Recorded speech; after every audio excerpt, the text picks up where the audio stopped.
నేను ఇంట్లో చేపల పులుసు ఎలా చేసుకుంటానో మీకు ఈ వీడియోలో చూపించబోతున్నాను.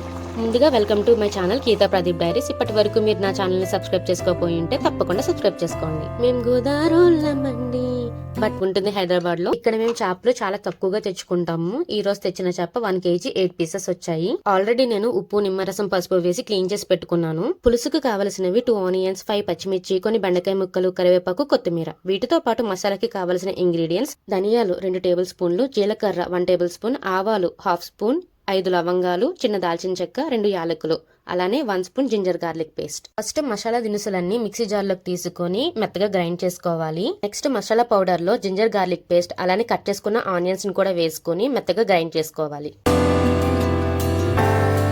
ఒక పెద్ద నిమ్మకాయ సైజ్ చింతపండుని ముందుగానే నానబెట్టుకోవాలి. సో మనం ఇప్పుడు చేపల పులుసుకి కావాల్సిన మసాలా పేస్ట్, అలానే చింతపండు పులుసు ప్రిపేర్ చేసుకుని పెట్టేసుకున్నాము. సో ఇక మనం చేపల పులుసు రెడీ చేసుకోవడం ఒక్కటే ఆలస్యం.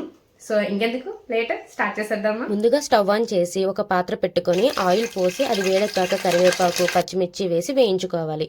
నేను పచ్చిమిర్చి చివర్లో ఘాటు పెట్టుకున్నాను. నెక్స్ట్ ఇందులోకి గ్రైండ్ చేసి పెట్టుకున్న మసాలా పేస్ట్ ని యాడ్ చేసుకుని గోల్డెన్ బ్రౌన్ కలర్ వచ్చే వరకు వేయించుకోవాలి. తర్వాత కొంచెం పసుపు, సాల్ట్ 1.5 స్పూన్, కారం 2 స్పూన్స్ వేసి బాగా కలుపుకుంటూ 1 నిమిషం పాటు వేయించుకోవాలి.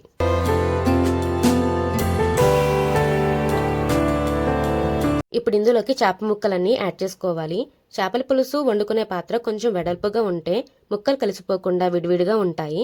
అలానే గరిటె ఉపయోగించకుండా పాత్రను కదుపుతూ కుక్ చేసుకోవాలి. చూసారా, వేయించిన మసాలా మొత్తం చేప ముక్కలకి బాగా పట్టింది. ఇప్పుడు మూత పెట్టుకుని ఒక 2 నిమిషాలు మగ్గనివ్వాలి. నెక్స్ట్ ఇందులోకి చింతపండు పులుసు యాడ్ చేసుకోవాలి. ఇంకా బెండకాయ ముక్కలు కూడా యాడ్ చేసుకోవాలి. బెండకాయలు లేతగా ఉన్నాయని పులుసుతో పాటు యాడ్ చేసా, లేదంటే చేప ముక్కలు వేసినప్పుడే బెండకాయ ముక్కలు కూడా యాడ్ చేసుకోవచ్చు. ఇప్పుడు మూత పెట్టుకుని ఒక 10 నిమిషాలు ఉడకనివ్వాలి. తర్వాత ఈ వీడియోలో చూపిస్తున్న విధంగా కలుపుకుంటూ ఉప్పు, కారం, పులుపు సరిపోయాయో లేదో రుచి చూసుకోవాలి. ఏమైనా తగ్గితే మీ టేస్ట్ కి తగ్గట్టు వాటిని యాడ్ చేసుకోండి. అలానే లాస్ట్ లో ఒక 1/2 స్పూన్ షుగర్ ని యాడ్ చేస్తే పులుపుని ప్రాపర్ గా బ్యాలెన్స్ చేస్తుంది. ఇప్పుడు ఒకసారి అంతా కలుపుకొని మూత పెట్టుకుని ఉడికించుకోవాలి.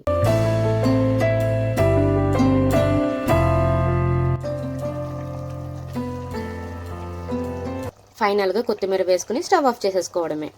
అంతేనండి, చాలా సింపుల్ గా ఇంకా టేస్టీగా చేపల పులుసు ప్రిపేర్ చేసేసుకోవచ్చు.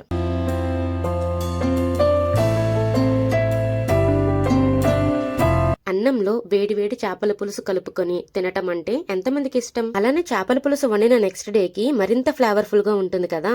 ఆ టేస్ట్ ఎంతమందికి ఇష్టమో కామెంట్ చేసేయండి. ఈ వీడియో మీకు నచ్చితే తప్పకుండా లైక్, షేర్ అండ్ కామెంట్. వెంటనే సబ్స్క్రైబ్ చేసేసుకోండి Geetha Pradeep diaries. Thank you for watching.